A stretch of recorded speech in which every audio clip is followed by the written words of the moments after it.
നമസ്കാരം. എന്താണ് വാസ്തവം?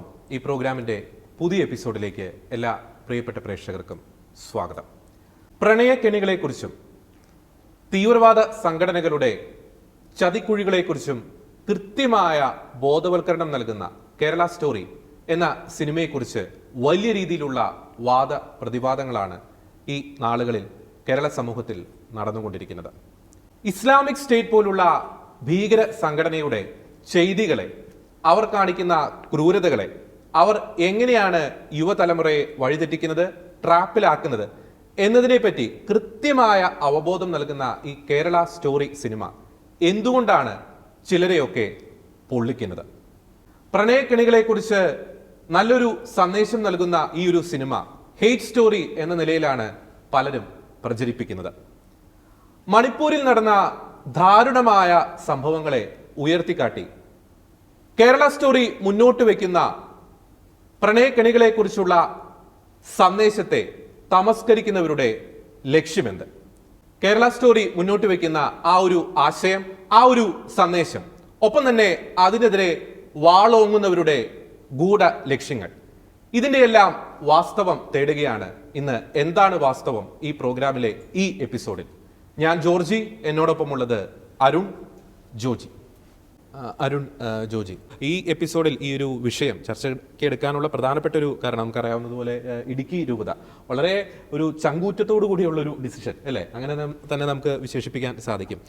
മതബോധനത്തിന്റെ ഭാഗമായി പ്രണയക്കെണികളെക്കുറിച്ച് ബോധവൽക്കരിക്കാൻ ഈ ഒരു സിനിമ വിശ്വാസ പരിശീലന ഉത്സവത്തിൽ പങ്കെടുക്കുന്ന ആ വിദ്യാർത്ഥികളുടെ മുമ്പിൽ ആ സിനിമ പ്രദർശിപ്പിക്കുന്നു. അത് ഏറ്റവും അധികം ആ ന്യൂസ് ബ്രേക്ക് ചെയ്തത് നമ്മൾ തന്നെയാണ്. എന്തുകൊണ്ടാണ് ആ ഒരു സിനിമ പ്രദർശിപ്പിക്കാനിടയായ സാഹചര്യം കൃത്യമായിട്ട് നമ്മൾ പറഞ്ഞു. പിന്നീട് ഒരു 2-3 ദിവസം കഴിഞ്ഞിട്ടാണ് മറ്റു മാധ്യമങ്ങൾ ഇത് വിവാദമാക്കി എടുക്കുന്നത്. അപ്പോൾ ഒരു കൃത്യമായിട്ടുള്ള ഒരു അജണ്ട ഇതിന്റെ പിന്നിൽ പ്രവർത്തിക്കുന്നില്ലേ? അതായത് ഈ ഒരു സിനിമയെ സംബന്ധിച്ച് പറയുമ്പോൾ നമ്മൾ സൂചിപ്പിച്ചതുപോലെ ഈ ഇസ്ലാമിക് സ്റ്റേറ്റ് പോലുള്ള ഈ ഭീകര സംഘടനകൾ അവരെങ്ങനെയാണ് ഒരു സമൂഹത്തെ മലിനപ്പെടുത്താൻ ശ്രമിക്കുന്നത്? അവർ കുത്തിവെക്കുന്ന ചില ഇഞ്ചക്ഷൻസ്, ഒപ്പം തന്നെ ഈ യുവതികളെ ഈ പ്രണയക്കെണികളിൽ ട്രാപ്പിൽപ്പെടുത്തി ഈ ഇസ്ലാമിക് സ്റ്റേറ്റ് പോലുള്ള അവരുടെ സംഘടനകളിൽ ചേർക്കുന്നു. അവർ അനുഭവിക്കുന്ന ദാരുണമായ സ്ഥിതിവിശേഷം. അപ്പോൾ ഈ കാര്യങ്ങൾ അത് മുന്നോട്ട് വയ്ക്കുന്ന ഈ ഒരു സിനിമ ഈ ഇടുക്കി രൂപത ഈ കുട്ടികളുടെ മുമ്പിൽ പ്രദർശിപ്പിക്കുന്നു. അപ്പോൾ അത് വിവാദമാക്കുന്നതിന് വേണ്ടി കൃത്യമായിട്ടുള്ള അജണ്ട തന്നെ പ്രവർത്തിക്കുന്നില്ല. അത് മാധ്യമങ്ങളായിക്കോട്ടെ, രാഷ്ട്രീയ പാർട്ടികളായിക്കോട്ടെ, മറ്റ് രീതിയിലുള്ള തീവ്ര സംഘടനകളായിക്കോട്ടെ, ഇല്ലേ, കൃത്യമായിട്ടുള്ള ഒരു അജണ്ട ഇതിന് മുന്നിൽ പ്രവർത്തിക്കുന്നത് അല്ലേ? കുറച്ച് നാളുകളായിട്ട് കേരള കത്തോലിക്ക സഭയിൽ വ്യത്യസ്തങ്ങളായ രൂപതകളിൽ ഇങ്ങനെ ഒരു ചർച്ച ഉണ്ടായിട്ടുണ്ട്, നിങ്ങൾ സംസാരം ഉണ്ടായിട്ടുണ്ട്. കൊടുക്കുന്ന കാറ്റഗിസം, കുട്ടികൾ കൊടുക്കുന്ന കാറ്റഗിസം അത് ഒരു കാലോചിതമല്ല, അല്ലെങ്കിൽ അതിൽ വേണ്ടത്ര രീതിയിലുള്ള കണ്ടന്റ് ഇല്ല, അപ്ഡേറ്റ് അല്ല, പല രീതിയിലുള്ള ചതിക്കളികളെക്കുറിച്ചൊന്നുമുള്ള ആ ഒരു ശരിയായ വിവരം കൊടുക്കുന്നില്ല എന്നുള്ള ആ ഒരു സംസാരം ഉണ്ടായിരുന്നു. അപ്പോൾ അങ്ങനെയുള്ളൊരു അവസരത്തിലാണ് ഇടുക്കി രൂപത ജോർജ് പറഞ്ഞ പോലെ ഇത്തരം ധീരമായ വളരെ ഒരു കാലോചിതമായ ഒരു തീരുമാനമെടുത്തത്. അപ്പോൾ അതിൽ ആ ഒരു തീരുമാനത്തിൽ, അല്ലെങ്കിൽ കേരള സ്റ്റോറി എന്ന സിനിമ പ്രദർശിപ്പിക്കാനുള്ള ആ തീരുമാനത്തിൽ നമുക്ക് കാണാൻ സാധിക്കും ഒരു അനാവശ്യമായ ഒരു വലിയ ഒച്ചപ്പാട്, വല്ലാതെ അസ്വസ്ഥരാകുകയാണ്, വേളി പിടിക്കുകയാണ്, മറുപടി വല്ലാതെ അലമുറയിടുകയാണ്. ഇതെന്തിനു വേണ്ടി? നമ്മൾ ഇതിനെക്കുറിച്ച് നമ്മൾ വളരെ എന്താ പറയുക ഫാക്റ്റ് ചിന്തിക്കുമ്പോൾ മനസ്സിലാക്കേണ്ട കാര്യം, ചില തീവ്രവാദ സംഘടന, നമ്മൾ അങ്ങനെ തന്നെ പറയും, ചില തീവ്രവാദ സംഘടനകൾ അവയുടെ പ്രവർത്തനങ്ങൾ ക്രൈസ്തവ സമുദായത്തിലേക്ക് പിന്നെ യുവാക്കളെയും യുവതികളെയും ലക്ഷ്യം വെച്ചുകൊണ്ട് അവർ വളരെ കാലമായി പ്രവർത്തിക്കുന്നു. അവരെ മതവിശ്വാസത്തിൽ നിന്ന് അകറ്റുവാൻ, അവരെ മറ്റു രീതിയിൽ അവരെ തകർത്ത് കളയുവാൻ, അങ്ങനെ ക്രൈസ്തവ മതവിശ്വാസത്തെ തന്നെ തകർക്കാനുള്ള ഒരു ഗൂഢമായ ശ്രമം ഉണ്ട്. അത് ഉണ്ട്. അപ്പോൾ അതൊക്കെ തിരിച്ചറിഞ്ഞുകൊണ്ട് രൂപതകൾ, പിതാക്കന്മാർ, വൈദികർ തങ്ങളുടെ അജഗണങ്ങളെക്കുറിച്ച് കരുതലുള്ളവർ ആ രീതിയിലുള്ള പ്രവർത്തനത്തിന് തയ്യാറായാലും എന്തിനാ അസ്വസ്ഥരാകുന്നത്? ഒപ്പം തന്നെ മറ്റൊരു കാര്യമുണ്ട് ഇതിനകത്ത്, ബേസിക് ആയിട്ടുള്ളൊരു കാര്യം, പ്രത്യേകിച്ച് ഈ വിശ്വാസോത്സവത്തിൻ്റെ ഭാഗമായിട്ടുള്ള ഒരു സ്റ്റഡി മെറ്റീരിയലിൽ ഈ പ്രണയക്കെണികളെ കുറിച്ചുള്ള ഒരു റിസോഴ്സ് ഉണ്ട്, ഒരു പോർഷനുണ്ട്.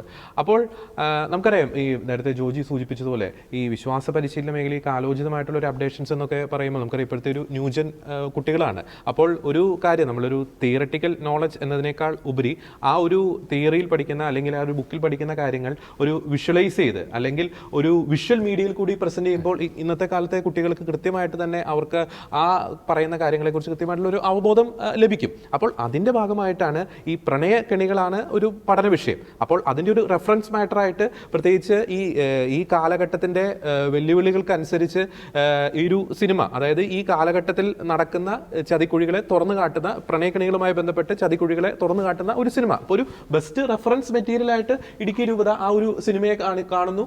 അതുകൊണ്ട് തന്നെ ആ പഠന മെറ്റീരിയലുമായി ബന്ധപ്പെട്ട് അത് കുട്ടികളിലേക്ക് കൂടുതൽ ആ ഒരു അറിവ് പകരുവാൻ വേണ്ടിയിട്ട് ഈ ഒരു സിനിമ പ്രദർശിപ്പിക്കുന്നു. അതാണ് അതിൻ്റെ ഒരു ബേസിക് ആയിട്ടുള്ള ഒരു കാര്യം. അതിനകത്ത് എടുത്തു വരേണ്ട ഒരു പോയിന്റ് കൂടി ഞാൻ സ്ട്രെസ് ചെയ്ത് പറയാൻ ഉദ്ദേശിക്കുകയാണ്. ഈ പ്രണയക്കെണിയുമായി ബന്ധപ്പെട്ട് എന്തുകൊണ്ട് ഈ കേരള സ്റ്റോറി തന്നെ കാണിക്കുന്നു, അതിൽ പ്രധാനപ്പെട്ട ഒരു ഉത്തരമുണ്ട്. ഈ കാലഘട്ടത്തിൽ പ്രണയക്കെണികൾ എങ്ങനെയാണ് സംഘടിതമായിട്ട് വളരെ തന്ത്രപൂർവം, ജോജി സൂചിപ്പിച്ചതുപോലെ ഈ ഇസ്ലാമിക് സ്റ്റേറ്റ് പോലുള്ള ഭീകര സംഘടനകൾ എങ്ങനെയാണ് വളരെ തന്ത്രപൂർവം പെൺകുട്ടികളെ ട്രാപ്പിൽ പെടുത്തുന്നത് എന്നത് കൃത്യമായി മനോഹരമായിട്ടും ആവിഷ്കരിച്ച ഒരു സിനിമയാണ്. അതുകൊണ്ട് തന്നെ സ്വാഭാവികമായിട്ടും ആ വിഷയങ്ങളുമായി ബന്ധപ്പെട്ട് ആ ഒരു സിനിമ കുട്ടികളുടെ മുമ്പിൽ പ്രദർശിപ്പിക്കുന്നു. ജോർജ്, ഇവിടെ ശ്രദ്ധിക്കേണ്ട ചില കാര്യങ്ങളുണ്ട്. ഒന്ന്, കേരള സ്റ്റോറി ഇടുക്കി രൂപത പ്രദർശിപ്പിച്ചപ്പോൾ അതല്ലെങ്കിൽ മറ്റ് രൂപതകൾ അത് പ്രദർശിപ്പിക്കാനായിട്ട് ഒരുങ്ങുമ്പോൾ പലരും സഭയുടെ ഉള്ളിൽ നിന്ന് തന്നെ പലരും ഉന്നയിക്കുന്ന ചില ആരോപണങ്ങളുണ്ട്. അതായത് ഇതൊരു ഏപ്പടമാണ്. ഒരു ഏപ്പടം കുട്ടികളുടെ ഇടയിൽ പ്രദർശിപ്പിച്ചത് ശരിയായില്ല.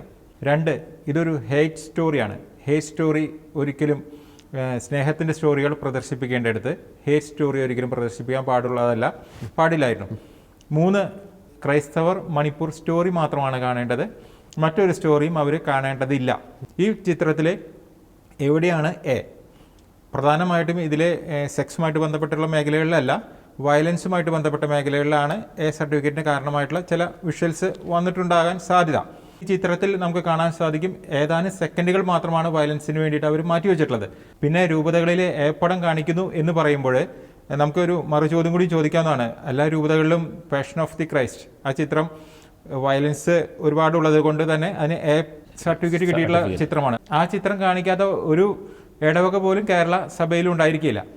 ജോർജ്, ഇവിടെ അതുപോലെ മറ്റു വന്ന ഒരു പ്രധാനപ്പെട്ട ആരോപണമാണ് കത്തോലിക്ക സഭ അല്ലെങ്കിൽ ക്രൈസ്തവർ സ്നേഹത്തിൻ്റെ സന്ദേശം കൊടുക്കേണ്ടത് എന്തുകൊണ്ട് ഇത്തരം ഈ ഹെയ്റ്റ് സ്റ്റോറി കൊടുക്കുന്നു. നമുക്കതിനെക്കുറിച്ച് എന്താണ്, നമ്മൾ ഇവിടെയുള്ള എല്ലാവരും കണ്ടിട്ടുണ്ട് ആ സിനിമ.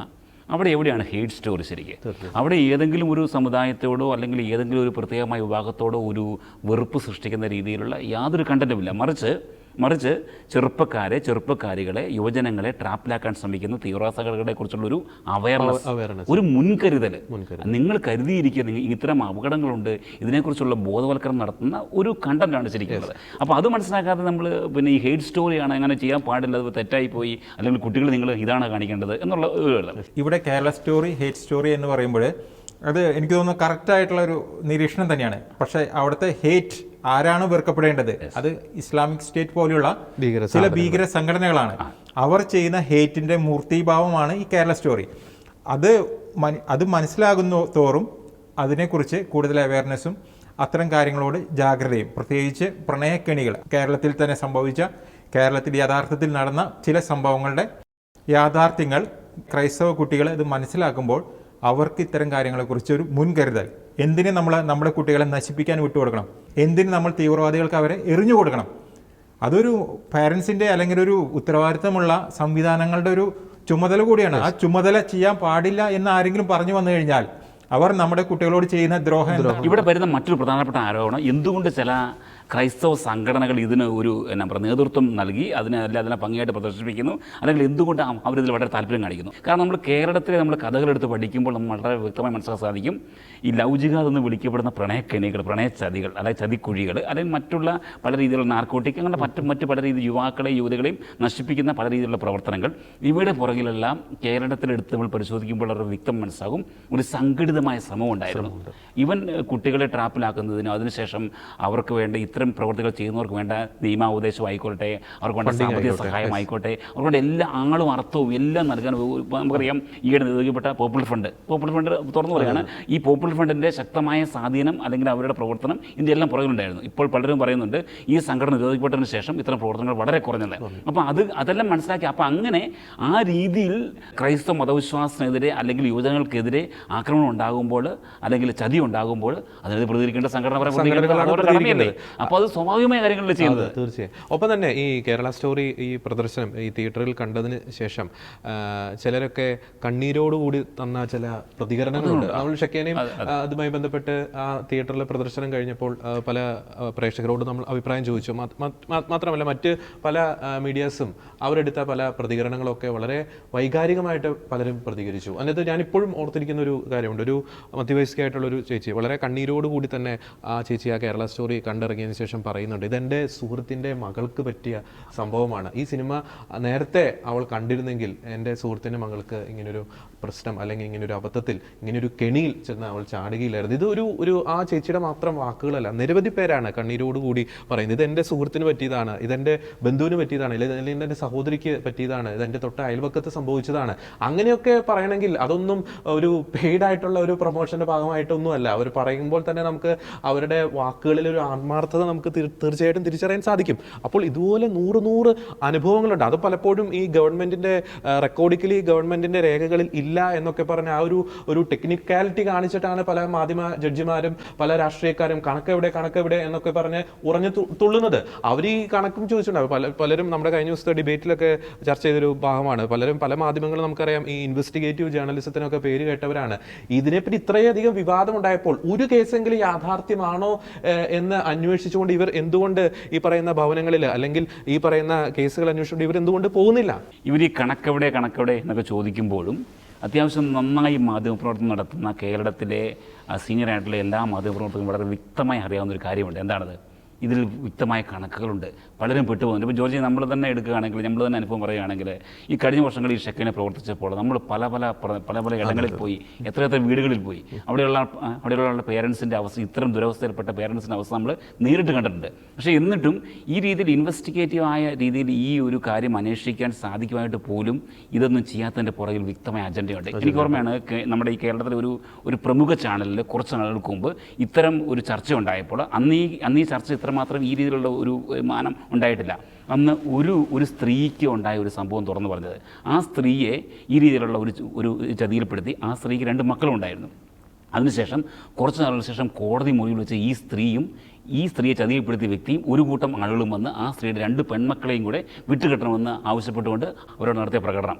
അപ്പോഴാണ് ശരിക്കും ഇതിൻ്റെ പുറകിൽ ഇത്രമാത്രം വലിയ ചതിക്കുഴികളുണ്ട്, സംഘടിതമായ പ്രവർത്തനമുണ്ടെന്ന് മനസ്സിലായത്. ഇതൊക്കെ വളരെ പച്ചയായ ഫാക്റ്റാണ് അതൊക്കെ. പക്ഷേ ഇതൊക്കെ ആയിരിക്കെ തന്നെ ഇതെല്ലാം മറയ്ക്കുവാനുള്ളൊരു ബോധപൂർവമായ ശ്രമം ഉണ്ടാകുന്നുണ്ട്. ഇവിടെ കണക്കുകളില്ല എന്ന് പറഞ്ഞാൽ സർക്കാർ ഇന്നേ വരെ ശ്രമിച്ചിട്ടുണ്ടോ? ഈ കണക്കുകൾ അന്വേഷിച്ച് പോകാൻ ശ്രമിച്ചിട്ടുണ്ടോ എന്നുള്ള കാര്യം നമ്മളൊന്ന് പരിശോധിക്കണം. കാരണം കേരളത്തിലെ എല്ലാ രൂപതകളുടെ കയ്യിലും അവരുമായി ബന്ധപ്പെട്ട് നിൽക്കുന്ന കണക്കുകൾ, അവരുടെ ഇടവകളുമായിട്ട് ബന്ധപ്പെട്ട കണക്കുകൾ, ഇതെല്ലാം രൂപതകളുടെ കയ്യിലുണ്ട്. രൂപതകൾ ഇതുമായി ബന്ധപ്പെട്ട് പ്രവർത്തിക്കുന്ന രൂപതയിലെ വൈദികരുടെ കയ്യിൽ ഈ കണക്കുകളുണ്ട്. അവർ കൈകാര്യം ചെയ്ത കേസുകൾ അവർക്കറിയാം.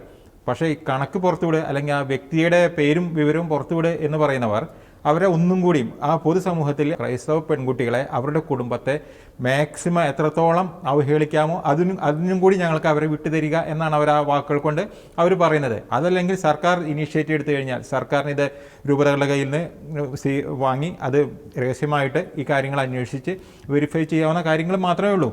ഇവിടെ സംഘടിതമായിട്ട് ഒരു കൂട്ടർ, പ്രത്യേകിച്ച് തീവ്രവാദവുമായിട്ട് ബന്ധപ്പെട്ട് നിൽക്കുന്ന ഒരു കൂട്ടർ, അവർ ഈ കാര്യം കൃത്യമായിട്ട് അവരുടെ അജണ്ടകളോടുകൂടി ചെയ്യുന്നു. പോപ്പുലർ ഫ്രണ്ടിൻ്റെ കാലത്ത് ഇതിൻ്റെ ഏറ്റവും മാക്സിമം പീക്കിലേക്ക് എത്തി. ആ കാലത്താണ് സഭയിൽ ഈ കാര്യങ്ങൾ കൂടുതലായിട്ട് ഉന്നയിക്കപ്പെട്ടത്. 2009 മുതൽ സഭ ഇക്കാര്യം ഉന്നയിച്ചിട്ടുണ്ട്. 2005 കണക്കുകൾ തൊട്ട് ഇവിടെ അവൈലബിൾ ആണ്.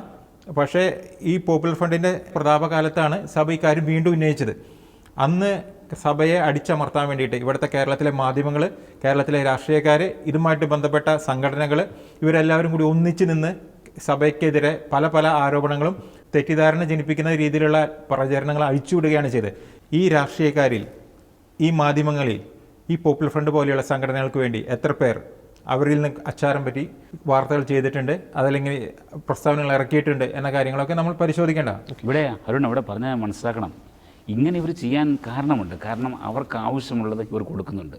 അത് പണമായിക്കോട്ടെ, മറ്റ് അവർക്ക് ആവശ്യമുള്ള എന്തുമായിക്കോട്ടെ, വിദേശ യാത്ര ആയിക്കോട്ടെ, മറ്റൊരു ഭാഷയിൽ പറയുകയാണെങ്കിൽ അവർക്ക് ആവശ്യമുള്ളത് എന്തും കൊടുക്കാൻ ഇവർ തയ്യാറാണ്. അങ്ങനെ വരുമ്പോഴാണ് ഈ രീതിയിൽ അവർ ചിലപ്പോൾ ചിലയിടത്ത് സൈലൻ്റ് ആകുകയും ചിലയിടത്ത് വയലൻ്റ് ആകുകയും ചെയ്യുന്നത്. ഓക്കെ. ഒപ്പം തന്നെ നമുക്ക് മറ്റൊരു കാര്യം കൂടി ഒന്ന് ചർച്ച ചെയ്യേണ്ടിയിരിക്കുന്നു. പ്രത്യേകിച്ച് ഇതുമായി ബന്ധപ്പെട്ട് ഈ ചാനൽ ചർച്ചകളിൽ വരുമ്പോൾ പ്രത്യേകിച്ച് സഭയെ അറ്റാക്ക് ചെയ്യാൻ ചിലർ യൂസ് ചെയ്യുന്ന ഒരു വാക്കാണ് ഈ വളരെ ഉദാത്തമായിട്ടുള്ളൊരു വികാരമാണ് ഈ ഒരു പ്രണയം. അപ്പോൾ ഇതിലെങ്ങനെ ചതി വരും, ഇതിലെങ്ങനെ കെണി വരും എന്നൊരു പോയിന്റ് പലരും പറയാറുണ്ട്. അപ്പോൾ നമ്മൾ എന്തുകൊണ്ടാണ് ഈ കേരള സ്റ്റോറി പോലുള്ള സിനിമയിൽ കാണിക്കുന്ന ഈ ഒരു പ്രണയ ചതിയെ, ഈ പ്രണയ കുരുക്കിനെ എന്തുകൊണ്ടാണ് എതിർക്കുന്നത്? ഇപ്പം മനുഷ്യനുണ്ടായ കാലം മുതൽ തന്നെ പ്രണയമുണ്ട്. ബൈബിളിൽ എനിക്കൊന്ന് ആദ്യത്തെ ഒരു പ്രണയ കാവ്യം എന്ന് പറയുന്നത് ബൈബിളിലെ ഉത്തമഗീതമാണ്. അപ്പോൾ ഈ ഒരു അത്തരത്തിലുള്ള ദൈവം അനുവദിച്ചിരിക്കുന്ന അത്തരം മനോഹരമായിട്ടുള്ള ആ ഒരു പ്രണയത്തിനൊന്നും സഭ എതിരല്ല. പക്ഷേ ഇവിടെ നടക്കുന്നത് എന്താണ്? ഈ പ്രണയ ചതികളിൽ നടക്കുന്നത് എന്താണ്? അതായത് മതം മാറ്റം ലക്ഷ്യം വെച്ചുള്ള പ്രണയക്കെണികൾ. മറ്റൊരു കാര്യം നമുക്കറിയാം, സ്വാഭാവികമായിട്ടും ഒരു പ്രണയിച്ച് വിവാഹം കഴിക്കുന്നു, ജീവിക്കാൻ വേണ്ടി പ്രണയിക്കുന്നവരാണെങ്കിൽ ഇരു കുടുംബങ്ങൾ തമ്മിൽ തീർച്ചയായിട്ടും വിവാഹശേഷവും കൃത്യമായിട്ടുള്ളൊരു കമ്മ്യൂണിക്കേഷൻ ഉണ്ടാവും. അതായത് പെൺകുട്ടിയുടെ കുടുംബത്തിന് അല്ലെങ്കിൽ പെൺകുട്ടിക്ക് പെൺകുട്ടിയുടെ കുടുംബവുമായിട്ട് കമ്മ്യൂണിക്കേറ്റ് ചെയ്യാൻ പറ്റും, ആൺകുട്ടിക്ക് ആൺകുട്ടിയുടെ കുടുംബം അല്ലെങ്കിൽ പെൺകുട്ടിയുടെ കുടുംബവുമായിട്ട് പരസ്പരമുള്ളൊരു കമ്മ്യൂണിക്കേഷൻ ജീവിക്കാൻ വേണ്ടിയിട്ടാണ് പ്രണയിക്കുന്നതെങ്കിൽ. പക്ഷേ ഇവിടെ സംഭവിക്കുന്നത് എന്താണ്? ഇത്തരം തീവ്രവാദ സംഘടനകളിൽ പെട്ട യുവാക്കൾ പ്രണയിക്കുന്നത് പ്രധാനപ്പെട്ട അവരുടെ ലക്ഷ്യം എന്ന് പറയുന്നത് മതമാറ്റമാണ്. അതായത് തങ്ങൾ പ്രണയിക്കുന്ന ആ ഒരു പെൺകുട്ടിയെ മതം മാറ്റുക എന്ന ഏറ്റവും ആത്യന്തികമായ ലക്ഷ്യത്തോടു കൂടി തന്നെയാണ് ഇവർ പ്രണയിക്കുന്നത്. ഫോഴ്സ്ഫുൾ കൺവേർഷൻ, അതാണ് ഇവിടുത്തെ ഏറ്റവും വലിയൊരു പ്രധാനപ്പെട്ട ഇതിൻ്റെ ഒരു ചതിക്കുഴി എന്ന് പറയുന്നത്. പിന്നെ രണ്ടാമത്തെ കേസ് ഞാൻ പറഞ്ഞതുപോലെ, ഈ പ്രണയിച്ച് ഗത്യന്തരമില്ലാതെ ഈ ആൺകുട്ടീനെ വിവാഹം കഴിക്കുന്നത് അല്ലെങ്കിൽ ഗത്യന്തരമില്ലാതെ മതം മാറി ഈ ആൺകുട്ടിയുടെ വീട്ടിലേക്ക് ഈ പെൺകുട്ടി പോകുന്നു. പിന്നീട് ആ പെൺകുട്ടിക്ക് സ്വന്തം വീടും ഭവനവും അല്ലെങ്കിൽ കുടുംബാംഗങ്ങളുമായിട്ട് യാതൊരു ബന്ധം കാണത്തില്ല. അപ്പം വളരെ കൃത്യമായിട്ടുള്ള ഇഞ്ചക്ഷൻ, അതായത് ഒരു ഐഡിയോളജിക്കലായിട്ടുള്ള ചില ഇഞ്ചക്ഷൻസ് ഈ പ്രണയത്തിൻ്റെ ഭാഗമായിട്ട് ഈ പെൺകുട്ടിക്ക് കൊടുക്കുന്നു. ഈ പ്രണയത്തിൻ്റെ പ്രധാനപ്പെട്ട റീസൺ സ്നേഹമാണെങ്കിൽ അല്ലെങ്കിൽ ഒരുമിച്ച് ജീവിക്കുക എന്ന ലക്ഷ്യമാണെങ്കിൽ ഇത്തരത്തിലുള്ള ചതിക്കുഴികൾ അല്ലെങ്കിൽ ഇത്തരത്തിലുള്ള ഒരു ട്രാപ്പ് ഒരിക്കലും ഇത്തരം പ്രണയക്കെണികളിൽ ഉണ്ടാകില്ല. അത് ഒരു വശം. പിന്നീടാണ് ചില കേസുകളിലൊക്കെ നമുക്കറിയാം, ഈ നിമിഷ ഫാത്തിമ, സോണിയ സെബാസ്റ്റ്യൻ, മെറിൻ ജേക്കബ് പോലെയുള്ളവരുടെ കേസുകളിൽ ഈ മതം മാറ്റി അവസാനം ഇവരെ സിറിയയിലേക്കും അഫ്ഗാനിലേക്കും ഒക്കെ എത്തിക്കുന്നു. അപ്പോൾ ഫോഴ്സ്ഫുൾ കൺവേർഷൻ, ഒപ്പം തന്നെ കുടുംബവുമായിട്ട് യാതൊരു ബന്ധവുമില്ലാത്ത അവസ്ഥ, ഈ ഐഡിയോളജിക്കലായിട്ടുള്ള ചില ടോക്സിക് ഇഞ്ചക്ഷൻ, ഇതാണ് പ്രധാനമായിട്ടും നമ്മൾ എതിർക്കുന്ന പ്രണയ കെണികളുടെ ഒരു അപാകത അല്ലെങ്കിൽ ഒരു ചതിക്കുഴി എന്ന് പറയുന്നത്. പലപ്പോഴും നമ്മൾ ഈ പ്രണയക്കെണികൾ കാണുന്നത്, ഈ പ്രത്യേകമായിട്ട് ഈ തീവ്ര സ്വഭാവക്കാരുടെ പ്രണയക്കെണി കാണുന്നത്, അവരുടെ ഈ ഒരു പ്രണയം അത് അവരുടെ വിശ്വാസവുമായി അവരുടെ ദൈവശാസ്ത്രവുമായി വളരെ വളരെ ബന്ധപ്പെട്ട് കിടപ്പുണ്ട്. അപ്പോൾ അവരുടെ മനസ്സിൽ ചില വ്യക്തമായ ചില തീരുമാനങ്ങളുണ്ട്. എന്നാൽ ഈ പ്രണയക്കെണിയിൽ പെട്ടുപോകുന്ന പെൺകുട്ടി ഇതൊന്നും മനസ്സിലാക്കുന്നില്ല. അല്ലെങ്കിൽ തന്നെ ആ പെൺകുട്ടി മനസ്സിലാക്കുമ്പോൾ നമ്മൾ കേട്ട കഥകളിൽ, നമ്മൾ മനസ്സിലാക്കിയ കഥകളിൽ വളരെയേറെ വൈകിയിരിക്കും. ഒന്നെങ്കിൽ ആദ്യം തൻ്റെ മതവിശ്വാസവും അതുപോലുള്ള അതുമായി ബന്ധപ്പെട്ട എല്ലാ കാര്യങ്ങളും ആ പെൺകുട്ടിയെ പഠിപ്പിക്കുകയാണ്. അല്ലെങ്കിൽ വിവാഹത്തിന് ശേഷം ആ രീതിയിലുള്ള ഒരു സിറ്റുവേഷൻ വരുത്തി പറയുകയാണെങ്കിൽ വിൽഫുൾ അല്ലാത്ത പല കേസുകളിലും നമ്മൾ മനസ്സിലാക്കിയതാണ് ഫോഴ്സ്ഫുള്ളായ കൺവേർഷൻ ഉണ്ടാകുന്നത്. ഇനി മറ്റൊരു വളരെ പ്രധാനപ്പെട്ട കാര്യം മനസ്സിലാക്കേണ്ടത്, ഞാൻ പറഞ്ഞത് ഈ തീവ്രവാദ സ്വഭാവമുള്ള അവരുമായി വിവാഹം കഴിച്ച ശേഷം പോകുന്ന പെൺകുട്ടിക്ക് വീട്ടുകാരുമായിട്ട് ഒരു നോർമൽ ആയിട്ടുള്ള ബന്ധം പോലും. എന്നാൽ മറ്റു പല മതവിഭാഗങ്ങളിൽ പോകുന്ന പെൺകുട്ടികൾക്ക് അവരുടെ പ്രണയം നമുക്ക് മനസ്സിലാകും. അവർക്ക് അതിനുശേഷം പലപ്പോഴും വീട്ടുകാരുമായിട്ട് ബന്ധമുണ്ട്. അപ്പോൾ ഇതിൽ തന്നെ നമുക്ക് ഇതിൻ്റെ വ്യത്യാസം മനസ്സിലാകും. പിന്നെ നമ്മൾ കണ്ട കാര്യങ്ങൾ വെച്ച് നോക്കുകയാണെങ്കിൽ, ഒരു കുട്ടി ഉണ്ടായതിനു ശേഷം അല്ലെങ്കിൽ ഇവിടെ വിവാഹം കുറച്ച് നാൾ പുറത്ത് അങ്ങോട്ട് തുടർന്ന് പോയതിനു ശേഷം വളരെ വളരെ ട്രാജിക്കായ എൻഡാണ് ഉണ്ടാകുന്നത്. പലപ്പോഴും ഒന്നെങ്കിൽ കുട്ടി ആത്മഹത്യ ചെയ്യുന്നു, അല്ലെങ്കിൽ കുട്ടി ആഴ്ച ചില കേസുകളൊക്കെ തിരിച്ചു വരുന്നു, അല്ലെങ്കിൽ ആർക്കും വേണ്ടപ്പെടാത്ത ഒരു അവസ്ഥയിലാകുന്നു, തികച്ചും മോശമായ അവസ്ഥയിൽ. അത് മാത്രമല്ല, അത്തരം സിറ്റുവേഷൻസിലായിരിക്കും ഈ പെൺകുട്ടി തിരിച്ചറിയുന്നത് താൻ വിവാഹം കഴിച്ച വ്യക്തിക്ക് മറ്റൊരു ഭാര്യയുണ്ട്. ഒരു ഭാര്യയല്ല, ചിലപ്പോൾ 2-3 ഭാര്യമാരുണ്ട്. അത് ആ സിറ്റുവേഷനിലായിരിക്കും ആ പെൺകുട്ടി തിരിച്ചറിയുന്നത്. അത് ഞാൻ പറഞ്ഞപ്പോൾ ഈ ക്രൈസ്തവ വിശ്വാസത്തിൽ വളർന്നു വന്ന ഒരു പെൺകുട്ടിക്ക് ഈ രീതിയിലുള്ള സിറ്റുവേഷൻസ് പെട്ടെന്ന് അങ്ങോട്ട് സ്വീകരിക്കാൻ പറ്റിയില്ല. അപ്പോൾ ആ കുട്ടിയെ ഒരു മാനസികത തന്നെ തെറ്റിപ്പോവാണ്, അല്ലെങ്കിൽ ഒരു ടോട്ടൽ ഡിസ്ട്രക്ഷനാണ് അവരുടെ പേഴ്സണാലിറ്റി, ആ വ്യക്തിയുടെ ഒരു ടോട്ടൽ ഡിസ്ട്രക്ഷനാണ് സംഭവം. ഇതൊക്കെ തിരിച്ചറിഞ്ഞാണ് മത നേതാക്കളൊക്കെ ഇതിനെക്കുറിച്ചുള്ളൊരു ബോധവൽക്കരണം കൊടുക്കുന്നത്. അപ്പോൾ അതൊരിക്കലും നമുക്കൊരു തെറ്റാണെന്ന് നമുക്ക് പറയാൻ സാധിക്കില്ല. ജോർജ്, ഇവിടെ പലപ്പോഴും എണ്ണം ചോദിച്ച് വരുന്ന ചില ആൾക്കാർ ചോദിക്കുന്നുണ്ട്, സിറിയയിലേക്ക് പോയവരുടെ എണ്ണം നിങ്ങൾ പറയൂ, അല്ലെങ്കിൽ വിദേശത്ത് അഫ്ഗാനിൽ പോയവരുടെ എണ്ണം നിങ്ങൾ പറയൂ. അത് വിരലിൽ എണ്ണാവുന്ന നമ്പേഴ്സാണ്. ആ ഒരു നമ്പറിനെയാണ് നിങ്ങൾ ഇത്രയും വലിയൊരു പ്രതിഭാസമാക്കി നിങ്ങൾ അവതരിപ്പിക്കുന്നതെന്ന് അവർ സൂചിപ്പിക്കുന്നു. അപ്പോൾ ഇതിനൊരു മറുപടിയായിട്ട് എനിക്ക് പറയാനുള്ളത്, ഈ പ്രണയക്കെണികളെ നമുക്ക് രണ്ട് രീതിയിൽ കാണേണ്ടി വരും. നേരത്തെ നമ്മൾ സൂചിപ്പിച്ചതുപോലെ സിറിയയിലോട്ടും, അതായത് തീവ്രവാദപരമായ കാര്യങ്ങൾക്ക് വേണ്ടിയിട്ട് IS പോലെയുള്ള സംഘടനകൾ, അതുമായിട്ട് കണക്ട് ചെയ്ത് കേരളത്തിൽ വർക്ക് ചെയ്തിരുന്ന ചില സംഘടനകൾ, ഇവരിലൂടെ കേരളത്തിന് പുറത്തേക്ക് അതല്ലെങ്കിൽ അഫ്ഗാനിസ്ഥാനിലേക്കോ സിറിയയിലോട്ടോ പോയിട്ടുള്ള കേസുകൾ, ആ കേസുകൾ വളരെ കുറവാണ് എന്നത് യാഥാർത്ഥ്യമാണ്. പക്ഷേ അത് ISന്റെ പ്രതാപകാലത്തായിരുന്നു അത്തരം കേസുകൾ കൂടുതലുണ്ടായിരുന്നത്. 2014 മുതൽ 2017 വരെ ഉണ്ടായിരുന്ന കാലത്ത്. ഇപ്പോൾ നടന്നുകൊണ്ടിരിക്കുന്ന കേസുകൾ ഡിഫറൻ്റ് ആണ്. ഇവിടെ ഒരു പ്രത്യേക ലക്ഷ്യത്തോടു കൂടി ചില തീവ്ര സ്വഭാവമുള്ളവർ സംഘടിതമായും ഒറ്റയ്ക്കും അവർക്ക് ലഭിച്ചിരിക്കുന്ന ബോധനത്തിൻ്റെ അടിസ്ഥാനത്തിൽ എന്ന് വേണമെങ്കിൽ നമുക്ക് കൃത്യമായിട്ട് പറയാൻ സാധിക്കും. അതായത് കാഫിറുകളെ തങ്ങളുടെ മതത്തിലേക്ക് കൊണ്ടുവന്നു കഴിഞ്ഞാൽ തങ്ങൾക്ക് സ്വർഗം ലഭിക്കും എന്നുള്ളൊരു പഠനം കൃത്യമായിട്ട് ഈ കുട്ടികളിലോട്ട് ചില മതപഠന കേന്ദ്രങ്ങളിൽ നിന്ന് കൃത്യമായിട്ട് കിട്ടുന്നുണ്ട്. അപ്പോൾ അതിൻ്റെ അടിസ്ഥാനത്തിൽ ഇവർ കാഫിറുകളായിട്ടുള്ള പെൺകുട്ടികളെ ആകർഷിപ്പിച്ച് വിവാഹം കഴിച്ച് അതോടുകൂടി തന്നെ അവൻ എന്തോ വലിയൊരു കാര്യം ചെയ്തു, അവന് സ്വർഗം ലഭിക്കും എന്നുള്ളൊരു ധാരണയിലേക്ക് അവൻ വരികയാണ്. അത് കഴിഞ്ഞു കഴിഞ്ഞാൽ പിന്നെ അവനെ സംബന്ധിച്ചിടത്തോളം ഈ കുട്ടി പിന്നെ വേസ്റ്റാണ്. ഒരു ചുരുക്കി പറഞ്ഞു കഴിഞ്ഞാൽ ഈ അടുത്ത നാളുകളിൽ നടന്നിട്ടുള്ള വിവാഹങ്ങളിലൊന്നും തന്നെ ലോങ് ടൈം നീണ്ടുപോയിട്ടില്ല. മിക്കവാറും ഇത്തരം വിവാഹങ്ങളെല്ലാം പാതി വഴിയിൽ വെച്ച് അല്ലെങ്കിൽ ഒരു കുട്ടി ഉണ്ടാകുമ്പോൾ, അതല്ലെങ്കിൽ ചിലരെങ്കിലും വലിയ ദുരവസ്ഥകളിലൂടെ ഇപ്പോൾ ജീവിച്ചു പോകുന്ന സിറ്റുവേഷൻ. ഇത്തരം പ്രണയങ്ങളിൽ നമ്മൾ പരാമർശിക്കേണ്ട മറ്റൊരു പ്രധാനപ്പെട്ട എലമെൻ്റാണ് ചില ആഭിചാര പ്രവർത്തനങ്ങൾ, അല്ലെങ്കിൽ ചില ഒക്കൾട്ട് ആയ ബന്ധപ്പെട്ട പ്രവർത്തനങ്ങൾ. പലപ്പോഴും ഇതുമായി ബന്ധപ്പെട്ട പല വൈദികരും തുറന്നു പറഞ്ഞിട്ടുണ്ട്, ഈ പെൺകുട്ടികൾ പെട്ടെന്ന് ഇങ്ങനെ വശംബദ്ധരാകുന്നതിൻ്റെ പുറകിൽ എന്തെങ്കിലും മുട്ടായിയോ അല്ലെങ്കിൽ സീഡ്സോ ഒക്കെ എന്തെങ്കിലും കഴിക്കാൻ കൊടുക്കുന്നു, അല്ലെങ്കിൽ മറ്റെന്തെങ്കിലും ഗിഫ്റ്റ് കൊടുക്കുന്നു. അതിനുശേഷം ഈ പെൺകുട്ടികൾക്ക് സ്വതമായി സാമാന്യമായി അങ്ങനെ ആ രീതിയിൽ ചിന്തിക്കാനുള്ള ആ ഒരു അവസ്ഥകൾ മാറിപ്പോകുന്നു. വല്ലാതൊരു അഡിക്ഷൻ, ഒരു ഭയങ്കര ഭ്രമം, അല്ലെങ്കിൽ ആ വ്യക്തി ആരുമായിക്കൊള്ളട്ടെ എന്തുമായിക്കൊള്ളട്ടെ, അല്ലെങ്കിൽ അയാളുടെ മതവിശ്വാസം എന്തിനും അങ്ങോട്ട് അനുസരിക്കുന്ന ഒരു അവസ്ഥയിലേക്ക് പോകുന്നുണ്ട്. അപ്പോൾ ശരിക്ക് ഒരു ഒക്കൾട്ട് പ്രവർത്തനങ്ങൾ അല്ലെങ്കിൽ ഒരു അതീന്ദ്രിയമായ പ്രവർത്തനങ്ങൾ പലപ്പോഴും ഇത്തരം പ്രണയക്കണികൾ കാണുന്നുണ്ട്. അപ്പോൾ ഇതൊക്കെ നമ്മളെ വളരെ സന്ദേഹത്തിലാക്കുന്ന പ്രവർത്തനങ്ങളാണ്. ഒപ്പം തന്നെ മറ്റൊരു കാര്യം കൂടിയുണ്ട്, ഇതിനകത്തുള്ള ഒരു സംഘടിതമായിട്ടുള്ള ഒരു സ്വഭാവം, പ്രത്യേകിച്ച് ഈ PFI ഒക്കെ ശക്തി പ്രാപിച്ചിരുന്ന ആ ഒരു കാലഘട്ടത്തിൽ ഇത്തരം പ്രണയക്കണികൾ അല്ലെങ്കിൽ ഒരു പെൺകുട്ടിയെ ഇത്തരത്തിൽ തീവ്രവാദ സ്വഭാവമുള്ള യുവാക്കൾ അവളുടെ വീട്ടിൽ നിന്നും വലിച്ചിറക്കി കൊണ്ടുവരും, അല്ലെങ്കിൽ അവളെ ട്രാപ്പിൽപ്പെടുത്തുന്നു. അല്ല ജോർജി, വലിച്ചിറക്കേണ്ട സംഭവങ്ങൾ ഇഷ്ടമുണ്ടായിട്ടുണ്ട്. ഈ പറഞ്ഞ പേരൻസിനെ ഭീഷണിപ്പെടുത്തി അവരുടെ കഥകൾ തള്ളി തുറന്ന് കാഞ്ഞിരപ്പള്ളി ഭാഗത്തൊക്കെ ഇഷ്ടമുണ്ടായിട്ടുണ്ട്. സംഭവമാണ്, യാഥാർത്ഥ്യമാണ്. അതായത് ഇവർ കൂട്ടമായിട്ട് വന്ന് ഈ കുട്ടിയെ കൊണ്ടുപോയതിനു ശേഷം പിന്നെ കോടതിയിൽ കാണിക്കുമ്പോഴും ഇവർ വരുന്നത് പല വാഹനങ്ങളായിട്ടാണ് വരുന്നത്. ഇവർക്ക് വേണ്ടി തയ്യാറായി നിൽക്കുന്ന വക്കീല്, സ്ഥിരമായിട്ട് ഇത്തരം കേസുകൾ വാദിക്കുന്ന സ്ഥിരം വക്കീലന്മാരുണ്ട്.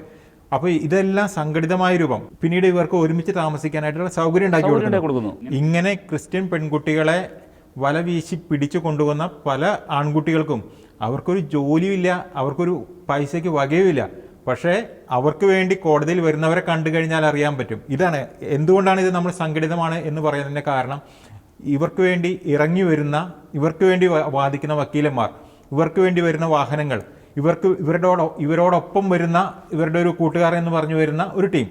ഇതിൻ്റെ അകത്തൊരു ഉദാഹരണം പറയാനുള്ളത്, പ്രത്യേകിച്ച് ഈ ഹാദിയ അഖില ആ ഒരു കേസുണ്ടല്ലോ, അതിൻ്റെ അകത്ത് ഈ പോപ്പുലർ ഫ്രണ്ടൊക്കെ ആ കാലഘട്ടത്തിൽ വളരെയധികം ശക്തി പ്രാപിച്ചുകൊണ്ടിരുന്ന കാലഘട്ടമായിരുന്നു. അപ്പോൾ അതുമായിട്ട് ബന്ധപ്പെട്ട നിയമ നടപടികളൊക്കെ ഈ സുപ്രീം കോടതിയിലും ഒക്കെ എത്തിക്കഴിഞ്ഞപ്പോൾ ഈ പറയുന്ന ഈ വ്യക്തിക്ക്, അതായത് ഈ ഹാദിയെ വിവാഹം കഴിച്ച പുരുഷന്, ആ വ്യക്തിക്ക് വേണ്ടി വാദിക്കാൻ വന്നത് ഞാൻ മനസ്സിലാക്കിയത് കപിൽ സിബലാണ്. കപിൽ സിബൽ അന്ന് മേടിച്ച ഫീസ് 75 ലക്ഷത്തോളം രൂപയാണ്. നേരത്തെ അരുൺ സൂചിപ്പിച്ചതുപോലെ ഈ പറയുന്ന വ്യക്തിക്ക് പറയത്തക്ക വരുമാന മാർഗ്ഗമോ ഒന്നുമില്ല. നമുക്കറിയാം, ഇനിയിപ്പോൾ വരുമാന മാർഗ്ഗം ഉണ്ടെങ്കിൽ തന്നെ നമുക്ക് ഈ സുപ്രീം കോടതിയിൽ 75 ലക്ഷം രൂപ കൊടുത്തൊരു വക്കീലിനെ തൻ്റെ കേസിന് വേണ്ടി വാദിക്കാൻ ഒരു എബോവ് ആവറേജ്, നോർമലി നമ്മുടെ ഒരു മിഡിൽ ക്ലാസ് അല്ലെങ്കിൽ എബോവ് മിഡിൽ ക്ലാസ് റേഞ്ചിലുള്ള നോർമലി പെട്ട ആർക്കും തന്നെ സാധിക്കില്ല. അതിന് കൃത്യമായിട്ടുള്ള ഒരു ഫണ്ടിങ് വരുന്നുണ്ട്. ആ ഫണ്ട് എങ്ങനെയാണ് വരുന്നത്?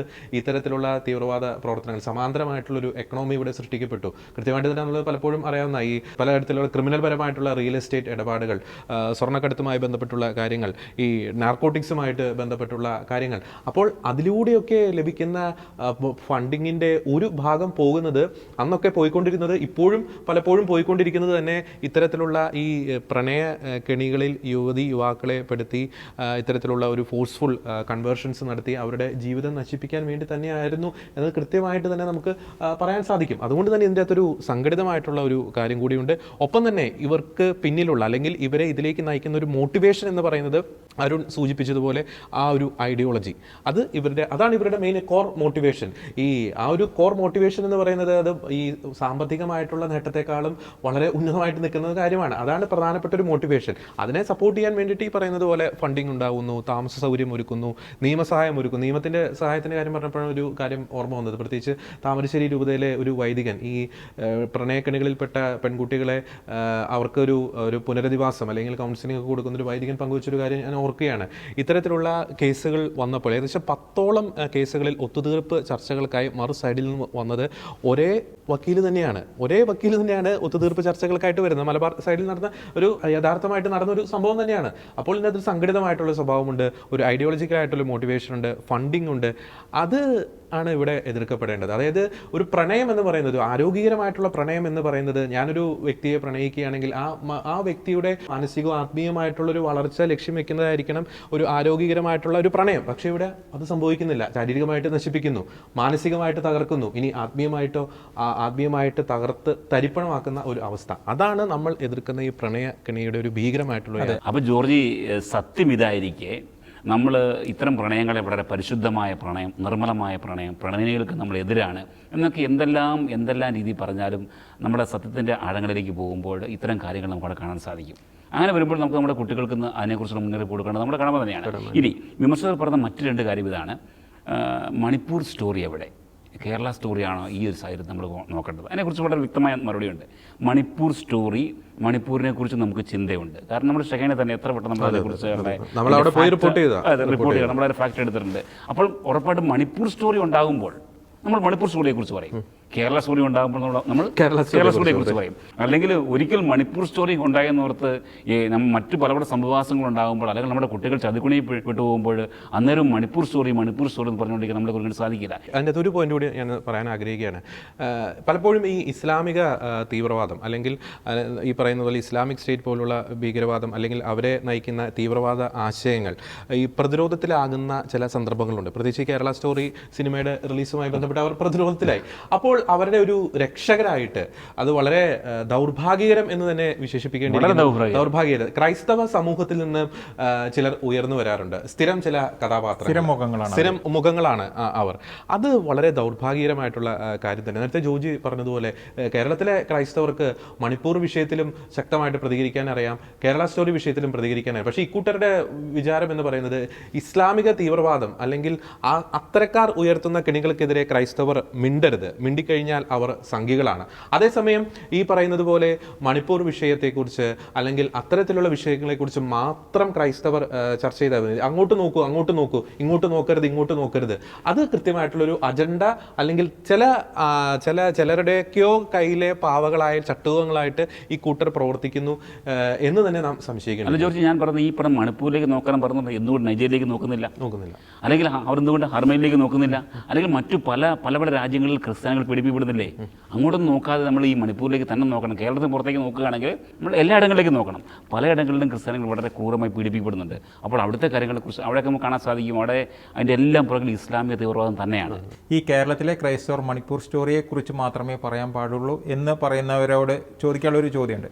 അതായത് ഇപ്പോൾ ഒരു വീട്ടിലെ ഗൃഹനാഥൻ മരിച്ചു കഴിഞ്ഞപ്പോൾ ആ കുടുംബത്തിലെ മകൻ ഇരുന്ന് പൊട്ടിക്കരയാണ്. അപ്പോൾ അവന് ആ സമയത്ത് വളരെയധികം വേദനയുണ്ടായിരുന്നു, സങ്കടം ഉണ്ടായിരുന്നു, അവൻ കരഞ്ഞുകൊണ്ടേയിരുന്നു. പിന്നീട് ഏതാനും വർഷങ്ങൾ കഴിഞ്ഞപ്പോൾ ആ വീട്ടിൽ വീണ്ടും ഒരു മരണമുണ്ടായി. ഒന്നുകിൽ അദ്ദേഹത്തിൻ്റെ അമ്മ മരിച്ചു എന്ന് വിചാരിക്കാം. അപ്പോൾ അമ്മ മരിച്ചപ്പോൾ ഈ യുവാവ് അമ്മ മരിച്ചതിനെ കുറിച്ചിട്ടാണ് കരയുന്നത്. ആ സമയത്ത് ഒരു കൂട്ടം ആൾക്കാർ അവൻ്റെ ചുറ്റും നിന്നിട്ട് അവനെ ഭീഷണിപ്പെടുത്തുകയാണ്.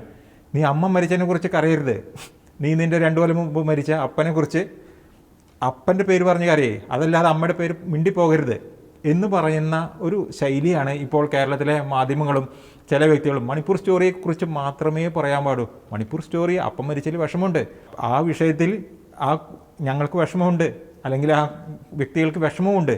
പക്ഷേ മറ്റ് സംഭവങ്ങൾ ഉണ്ടാകുമ്പോൾ ആ സംഭവത്തെക്കുറിച്ച് പറയരുത് എന്ന് പറയുമ്പോൾ ആ സംഭവം പറഞ്ഞു കഴിഞ്ഞാൽ അത് ചിലരുടെയൊക്കെ ചില കളികൾ, അല്ലെങ്കിൽ ചില ഉള്ളുകളികൾ, ചില ആട്ടിൻ തോലണിഞ്ഞ ചില ചെന്നായികൾ, ഈ ചെന്നായികളുടെ മുഖങ്ങളൊക്കെ കുറച്ച് ചിലപ്പോൾ പുറത്തേക്ക് വന്നു എന്ന് വരാം. അപ്പോൾ അത് പറയാതിരിക്കാൻ വേണ്ടി ഈ മണിപ്പൂർ സ്റ്റോറി മാത്രമേ ക്രൈസ്തവർ കൊല്ലങ്ങളായിട്ട് ഇനി സംസാരിക്കാൻ പാടുള്ളൂ എന്നൊക്കെ തീരുമാനിക്കുന്നവരെ അവരുടെ അജണ്ട വേറെയാണ്. അത് ക്രൈസ്തവർ മനസ്സിലാക്കണം. മണിപ്പൂർ സംഭവം ഉണ്ടായപ്പോൾ ഏറ്റവും കൂടുതൽ പ്രതികരിച്ചത് ക്രൈസ്തവരാണ്. മണിപ്പൂർ സംഭവത്തിൻ്റെ എല്ലാ ഉള്ളുകളികളും ഡീറ്റെയിലും അറിയുന്നത് ക്രൈസ്തവർക്ക് തന്നെയാണ്. ആ മണിപ്പൂർ സംഭവം ഉണ്ടായ മെയ്യും ജൂണും ജൂലൈയും ആഗസ്റ്റും ഒക്കെ അവർ ഈ മണിപ്പൂർ വിഷയം തന്നെയാണ് അവർ ചർച്ച ചെയ്തത്. എത്രയൊക്കെയോ രൂപതകളിൽ ഇതുമായിട്ട് ബന്ധപ്പെട്ട, കേരളത്തിലെ എല്ലാ രൂപതകളിലും ഇതുമായിട്ട് ബന്ധപ്പെട്ട പ്രതിഷേധ പ്രകടനങ്ങളുണ്ടായിരുന്നു. നമ്മുടെ അഭിമന്യ പിതാക്കന്മാർ ഇതിലേക്ക് ശക്തമായിട്ടുള്ള പ്രതിഷേധവുമായിട്ട് ഇറങ്ങി തിരിച്ചിരുന്നു. വൈദികർ ഇറങ്ങി തിരിച്ചു. ഈ കേരള സ്റ്റോറിയിൽ ശക്തമായിട്ട് പ്രതികരിച്ച, ഈ സിനിമയിൽ അല്ലെങ്കിൽ പ്രണയക്കണികൾക്കെതിരെ ശക്തമായിട്ട് പ്രതികരിക്കുന്ന വൈദികരും പല അൽമാരും, എല്ലാ അൽമാരെയും ഉദ്ദേശിക്കുന്നില്ല, പല വൈദിക അൽമാരും മണിപ്പൂർ വിഷയത്തിലും ശക്തമായിട്ട് തന്നെ പല തീപ്പൊരി പ്രസംഗങ്ങളും ശക്തമായിട്ടുള്ള കാര്യങ്ങളും നടത്തിയിരുന്നു. അപ്പോൾ എവിടെ പ്രതികരിക്കണം, എന്ത് പ്രതികരിക്കണം, ഏത് സമയത്ത് ഏത് പ്രതികരിക്കണം, അതിനെക്കുറിച്ചുള്ള കൃത്യമായി ആരും പറഞ്ഞതുപോലെ കൃത്യമായിട്ടുള്ള ജ്ഞാനവും വിവേകവും അവബോധവും കേരളത്തിലെ ക്രൈസ്തവർക്കുണ്ട്, ക്രൈസ്തവരെ നയിക്കുന്ന സഭാ നേതൃത്വങ്ങൾക്കുണ്ട്. ഒരു ക്രിസ്ത്യൻ പെൺകുട്ടി നഷ്ടപ്പെടുമ്പോൾ ആ പെൺകുട്ടി ഭാവിയിൽ ഒരു അമ്മയായി മാറി, ഒരു കുടുംബം ഉണ്ടായി, അങ്ങനെ ഒരുപാട് മക്കളുണ്ടായി, അങ്ങനെ ആ സമുദായം വളരേണ്ട ഒരു അവസ്ഥയിലുള്ള, അല്ലെങ്കിൽ ആ ഒരു വിളിയാണ് ഒരു കുട്ടിക്കുള്ളത്. അപ്പോൾ അങ്ങനെ ഒരു പെൺകുട്ടി നഷ്ടപ്പെട്ട് കഴിയുമ്പോൾ സമുദായത്തിന് തന്നെ അതൊരു വലിയ നഷ്ടമാണ്, ഒരു വലിയ തകർച്ചയാണിത്. ഇനി ഇവിടെ എത്രയോ ക്രിസ്ത്യൻ യുവാക്കന്മാർ പെൺകുട്ടികളെ കിട്ടാതെ വിവാഹം കഴിക്കാതെ ഉണ്ട്. അപ്പോൾ ഇതെല്ലാം ഇവിടെ നമ്മൾ കണക്കൂട്ടുമ്പോൾ ശരിക്ക് സമുദായത്തിനുണ്ടാകുന്ന ഒരു വലിയ തകർച്ചയാണ്, ദൂരഭാഗമായിട്ടുണ്ടാകുന്ന വലിയൊരു ചതിക്കിണിയാണ് ഈ പ്രണയം. മാത്രമല്ല ഈ പെൺകുട്ടികളുടെ കുടുംബത്തെക്കുറിച്ച് നാം ചിന്തിക്കേണ്ടിയിരിക്കുന്നു. അവരുടെ ഒരു അവസ്ഥ ഒന്ന് ആലോചിച്ച് നോക്കിക്കേ. ചിലപ്പോൾ ഏക മകളെയൊക്കെ ആയിരിക്കും നഷ്ടപ്പെട്ടത്. ആ മകളെ ഓർത്ത് നീറി നീറി നീറി നീറി കഴിയേണ്ടി വരുന്ന മാതാപിതാക്കളുടെ ഒരു അവസ്ഥ, ആ കുടുംബവുമായി ബന്ധപ്പെട്ടുള്ള കാര്യങ്ങൾ, അതായത് ഇപ്പം ജോജി പറഞ്ഞതുപോലെ ഒരു സമുദായത്തിൻ്റെ ഒരു വളർച്ചയ്ക്ക് വേണ്ടി മുതൽക്കൂട്ടാകേണ്ട പല കുടുംബങ്ങളും ഇന്ന് കണ്ണീർ കയങ്ങളിൽ കഴിയുന്നു. അത് സമുദായത്തിൻ്റെ വളർച്ച, സമുദായത്തിൻ്റെ നിലനിൽപ്പ്, സമുദായത്തിൻ്റെ ഒരു അടിസ്ഥാനത്തെ തന്നെ തകർക്കുന്ന ഒരു കാര്യമാണ്. അത് സൃഷ്ടിക്കുന്ന നഷ്ടം എന്ന് പറയുന്നത് നമുക്ക് ഈ പൈസ കൊണ്ട് നികത്താവുന്ന ഒരു കാര്യമല്ല. നമുക്കത് വർണ്ണിക്കാൻ സാധിക്കില്ല. നമുക്കത് എന്താണ് പറയുന്നത്, അത് ഒരിക്കലും നമുക്ക് വീണ്ടെടുക്കാൻ സാധിക്കാത്ത നഷ്ടങ്ങളാണ് അവിടെ സംഭവിക്കുന്നത്. ഇങ്ങനെ സ്വന്തം ഒരേ ഒരു മകൾ സ്വന്തം മകൾ പോയതിൻ്റെ ആ ഒരു വേദനയിൽ, അപമാനത്തിൽ നീറി കഴിയുന്ന കുടുംബങ്ങളാണ് ഇവിടെയുള്ള ഒരു ഡാറ്റ ചോദിക്കുന്നത്. നമ്മൾ മനസ്സിലാക്കേണ്ട ഒരു കാര്യമാണ്. എന്തെങ്കിലും ഒരു മാനുഷിക പരിഗണന ഉണ്ടെങ്കിൽ, സ്നേഹമുണ്ടെങ്കിൽ ഇത്തരം ചോദ്യങ്ങൾ ഉന്നയിക്കുമോ, അല്ലെങ്കിൽ അതിന് പുറകെ നടക്കുമോ? അല്ലെങ്കിൽ അതില്ലെന്ന് പറഞ്ഞുകൊണ്ട് ഇത്തരം സംഭവങ്ങളൊന്നുമില്ലെന്ന് പറയാൻ അല്ലെങ്കിൽ പ്രണയക്കണി, മറ്റൊരു ഭാഷ പറഞ്ഞാൽ ലൗകികത ഇല്ലെന്ന് സ്ഥാപിക്കാൻ വേണ്ടി ഇവിടെ എന്തെല്ലാം കോപ്രായങ്ങൾ നടക്കുന്നു. ഇനി അങ്ങനെ ആരെങ്കിലും പറഞ്ഞു കഴിഞ്ഞാൽ ഉടനെ അവർ പ്രവർത്തിക്കുന്ന രാഷ്ട്രീയ പാർട്ടികളിൽ നിന്ന് അവർ പുറത്താക്കപ്പെടുന്നു, അല്ലെങ്കിൽ അവരെ ഒരു 10 മിനിറ്റിൽ തന്നെ അവരെ സൈലൻ്റ് ആക്കുന്നു, അല്ലെങ്കിൽ ഇതില്ലെന്ന് സ്ഥാപിക്കാൻ വേണ്ടി എത്ര വലിയ പരിശ്രമം നടക്കുന്നു. അപ്പോൾ എന്താണ് അർത്ഥമാക്കുന്നത്? ഇതിൻ്റെ പുറകെ എന്തോ ഉണ്ട്. ഇനി ഞാൻ ജോർജ് മറ്റൊരു കാര്യം കൂടി പറയാൻ വേണ്ടി ആഗ്രഹിക്കുകയാണ്. കേരളത്തിലെ ക്രൈസ്തവ വിശ്വാസികൾ, കേരളത്തിലെ ക്രൈസ്തവ നേതൃത്വം അവരെന്തു പറയണം, എന്തു പഠിപ്പിക്കണം എന്ന് തീരുമാനിക്കാനുള്ള പൂർണ്ണമായ സ്വാതന്ത്ര്യം അവർക്കുണ്ട്. അല്ലാതെ അതിനെക്കുറിച്ച് തീരുമാനം പറയാനുള്ള അധികാരം ഇവിടുത്തെ ഊച്ചാടി രാഷ്ട്രീയക്കാർക്കോ അല്ലെങ്കിൽ മറ്റുള്ള മാധ്യമങ്ങൾക്കുള്ളതല്ല. അല്ല, ഞാൻ തുറന്നു പറയുകയാണത് അതവരല്ല തീരുമാനിക്കേണ്ടത്. അത് തീരുമാനിക്കേണ്ട ക്രൈസ്തവ സമൂഹമാണ്. അല്ലേ? ഇവിടെ ഒറ്റവാക്കിൽ പറയുകയാണെങ്കിൽ ഒരു സമുദായത്തെ മുഴുവൻ പ്രതിക്കൂട്ടിലാക്കുന്ന രീതിയിൽ കേരളത്തിലെ മാധ്യമങ്ങൾ അവർ ഈ ഒരു വിഷയത്തെ, ഒരു തീവ്രവാദ സംഘടന അല്ലെങ്കിൽ ഒരു തീവ്രവാദികൾ ചെയ്യുന്ന ഒരു പ്രവർത്തനത്തെ, അതൊരു സമുദായം മുഴുവൻ ചെയ്യുന്ന ഒരു പ്രവൃത്തിയാണെന്ന രീതിയിലേക്ക് അതിനെ കൊണ്ടുവരുന്നത് ഇവിടുത്തെ മാധ്യമങ്ങളും രാഷ്ട്രീയക്കാരുമാണ്. ഇവിടെ തീവ്രവാദികളെ തീവ്രവാദികളായിട്ട് കാണുക, മുസ്ലിം സമുദായത്തെ അവർ വെറുതെ വിടുക. ആ സമുദായത്തിലെ എത്രയോ നല്ല മനുഷ്യരുള്ള ആ സമുദായത്തെ മുഴുവൻ ഈ ഏതാനും തീവ്രവാദികളുടെ പ്രവൃത്തികളെ അത് മുഴുവൻ സമുദായത്തിൻ്റെ മേലേക്ക് അടിച്ചേൽപ്പിച്ച് ഈ പറയുന്നത് മുഴുവൻ സമുദായത്തെക്കുറിച്ചാണ്. മുസ്ലിമുകൾക്ക് ഹർട്ട് ചെയ്തു, അല്ലെങ്കിൽ ഇസ്ലാം വിശ്വാസികൾക്ക് ഹർട്ട് ചെയ്തു എന്ന് പറഞ്ഞ് എന്തിനു കൊണ്ടുവരണം? ഈ തീവ്രവാദികളെ ആ സമുദായത്തിൻ്റെ ഉള്ളിൽ നിന്ന്, സമുദായത്തിലുള്ള ഏതാനും തീവ്രവാദികളെ അവരുടെ സമുദായത്തിൻ്റെ ഉള്ളിൽ നിന്നും മാറ്റി നിർത്തുക, അതല്ലെങ്കിൽ അവരെ ഡീറാഡിക്കലൈസേഷന് വിധേയരാക്കി അവരെയും കൂടി സമൂഹത്തിന്റെ ഭാഗമാക്കുക, അതല്ലെങ്കിൽ ജയിലിലടയ്ക്കുക, അവരെ തള്ളിപ്പറയുക അല്ലെങ്കിൽ തിരുത്തുക. ഈ ഒരു കാര്യം ചെയ്യാതെ ഈ സമൂഹത്തിലെ തീവ്രവാദികൾക്ക് വളരാനും ആ തീവ്രവാദികളുടെ പ്രവർത്തനങ്ങൾ മുഴുവൻ ഒരു സമുദായത്തിന്റെ മേലേക്ക് ചാരാനും വേണ്ടി ശ്രമിക്കുന്നത് ശരിക്കും ഇവിടുത്തെ മാധ്യമങ്ങളും രാഷ്ട്രീയ പ്രവർത്തനം തന്നെയാണ്. അതിലൂടെ അവർക്ക് എന്തൊക്കെയോ നേട്ടങ്ങൾ അവർ അതിൽ നിന്ന് പ്രതീക്ഷിക്കുന്നുണ്ട്. പലപ്പോഴും ഈ കേരള സ്റ്റോറി സിനിമയെ വിമർശിക്കുന്നവർ ഉന്നയിക്കുന്ന ഒരു ആരോപണമാണ് ഈ ഒരു സിനിമ മുസ്ലിം വിരുദ്ധമാണ്, അല്ലെങ്കിൽ മുസ്ലിം മതത്തിന് എതിരാണ് എന്ന തരത്തിൽ പലരും പ്രചരിപ്പിക്കുന്നുണ്ട്. അപ്പോൾ ഈ സിനിമ കണ്ട ഒരു പ്രേക്ഷകൻ എന്ന നിലയിൽ, നമ്മളെ ഈ പ്രോഗ്രാം കാണുന്ന പ്രേക്ഷകരിൽ പലരും ഈ സിനിമ കണ്ടിട്ടുണ്ട്. ഈ സിനിമ കണ്ട പ്രേക്ഷകൻ എന്ന നിലയിൽ എനിക്ക് തോന്നിയൊരു ആദ്യത്തെ ഒരു ചിന്ത ഈ സിനിമ കണ്ടപ്പോൾ, ഈ സിനിമ ഒരിക്കലും ഒരു മുസ്ലിം വിരുദ്ധമല്ല, മറിച്ച് ഇസ്ലാമിക് സ്റ്റേറ്റ് എന്ന കൊടും ഭീകര സംഘടനയുടെ ചെയ്തികളെ തുറന്ന് കാണിക്കുന്ന ഒരു സിനിമയാണ്. അവർക്കെതിരെയാണ്, ഇസ്ലാമിക് സ്റ്റേറ്റിനെതിരെയാണ് ഈ സിനിമ, ഇസ്ലാമിക സമൂഹത്തിനെതിരെയല്ല.